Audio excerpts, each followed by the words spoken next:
వ్యవస్థల్ని అన్ని వ్యవస్థల్ని నిర్వీర్యం చేస్తున్నారు. అలా గుళ్ళు కాదు సార్ వెంకటకృష్ణ గారు. సార్ మీరు తిరుపతిలో నేను రైల్వే స్టేషన్ ఎదురుగా సులభ్ కాంప్లెక్స్ బోర్డులు వేసారు సిద్ధమా అనేసి.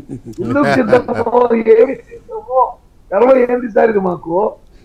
నేను ఫోటోలు తీసి పెట్టా. సులభ్ కాంప్లెక్స్ కి పైన సిద్ధమని బోర్డు వేశారు. సరే అవన్నీ ఆ పైత్యం, ఆ బొమ్మల పైత్యం, స్టిక్కర్ల పైత్యం, ఫ్లెక్సీల పైత్యం ఇవాళ కొత్త కాదు కదా, ఎప్పటి నుంచో చూస్తున్నారు. కానీ భానుగారు ఇక్కడ ఏంటంటే ఆంధ్రప్రదేశ్ లో ప్రజలు ఈ రోజు తలెత్తుకుపోయే పరిస్థితి లేదు. తలెత్తే ఈయన జగన్మోహన్ రెడ్డి గారి అక్కడ ఫోటో చూడాలని చెప్పి ఎవరు తలదించుకోవడం అనేది ప్రజావేదిక కూల్చిన రోజు నుంచే మొదలైంది. కానీ అంటే ఆయన చూసేదానికి ఇష్టం లేదు. యా నేను అనేది ఏంటంటే సరే ఇవన్నీ ఒకే ఎత్తు అయితే భాను గారు ఈ పొత్తు మీద టీడీపీ జనసేన పొత్తు మీద ఎలాంటి డైలమా లేదు, ఎలాంటి ఇది లేదు. వైసీపీ వాళ్ళు కెలికే ప్రయత్నం లేకపోతే రెచ్చగొట్టే ప్రయత్నం చేస్తున్నా రెండు పార్టీల కార్యకర్తలు కానీ నాయకులు కానీ ఎవరు దాన్ని పట్టించుకోవట్లా. అదైతే సీట్ల విషయంలో కూడా క్లారిటీ వచ్చేస్తుంది ఇద్దరి మధ్య. కానీ వాట్ అబౌట్ బీజేపీ అనే దాని మీదనే ఉంటుందని కొందరు, ఉండదని కొందరు, ఇండివిజువల్ బీజేపీ తన ఇండివిజువల్గానే పోతుందని కొందరు లేటెస్ట్గా చెప్తున్నమాట. సో ఈ విషయంలో అసలు సూత్రప్రాయంగానైనా ఈసారి మనం కలిసి పోటీ చేస్తామా లేదు మనమే పోటీ చేసుకుంటామా అనే చర్చ కూడా ఎక్కడ రావట్లేదా మీకు పార్టీలో, అఫీషియల్గానో అన్అఫీషియల్గానో? మా పార్టీలో అట్లా వ్యక్తిగత చర్చలకు అవకాశం ఉండదు. మా వ్యక్తిగత అభిప్రాయం చెప్పేదానికి అవకాశం ఉంటుంది, కానీ వ్యక్తిగతంగా మేము పార్టీలో చెప్పే అవకాశం ఉంటుంది, కానీ దాన్ని బయట చెప్పే అవకాశం ఉండదు.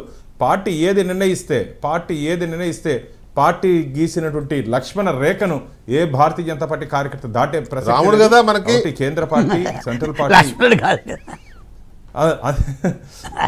లక్ష్మణ రేఖ అంటాడు. అందుకనేనా లక్ష్మణ రేఖ అంటే రాముడు రేఖ అంటారు, లక్ష్మణ రేఖ అంటారు. అందుకనే కాబట్టి సెంట్రల్ పార్టీ ఏది చెప్తే భారతీయ జనతా పార్టీ క్రమశిక్షణ కలిగినటువంటి భారతీయ జనతా పార్టీ కార్యకర్తలు, నాయకులు సెంట్రల్ పార్టీ ఏది చెప్తే ఆ లైన్లో ప్రకారం మేము పోతాం.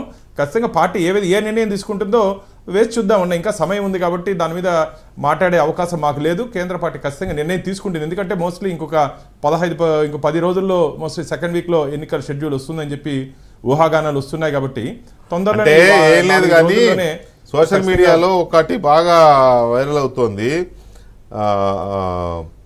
ఇది కాళ్ళు మొక్కితే జగన్, ఎదురు తిరిగితే సోరెన్, సర్దుకుంటే కవిత, ప్రశ్నిస్తే అరవింద్ కేజ్రీవాల్, ఇట్లాంటివి తిరుగుతున్నాయి. అందుకని అదేమన్నా వర్కౌట్ అవుతుందా ఆంధ్రప్రదేశ్ అనుకుంటున్నారు. సోషల్ మీడియాలో తిరుగుతూనే ఉంటుందన్న. సోషల్ మీడియాలో ఇప్పుడు ఈరోజు వాళ్ళకి స్వేచ్ఛ ఉంది, ఏదైనా పెట్టుకోవచ్చు, ఎవరినైనా తిట్టచ్చు, ఏమైనా చేసుకోవచ్చు సోషల్ మీడియాలో. కానీ జగన్మోహన్ రెడ్డి మాత్రం తిట్టకూడదు. ఎవరు ఏమైనా పెట్టుకోవచ్చు, కానీ జగన్మోహన్ రెడ్డిని తిట్టే పరిస్థితి లేదు. అట్లయిపోయింది సోషల్ మీడియా మా ఆంధ్రప్రదేశ్ పరిస్థితి. కాబట్టి సోషల్ మీడియాని మేము ప్రాధాన్యత తీసుకోవట్లేదు.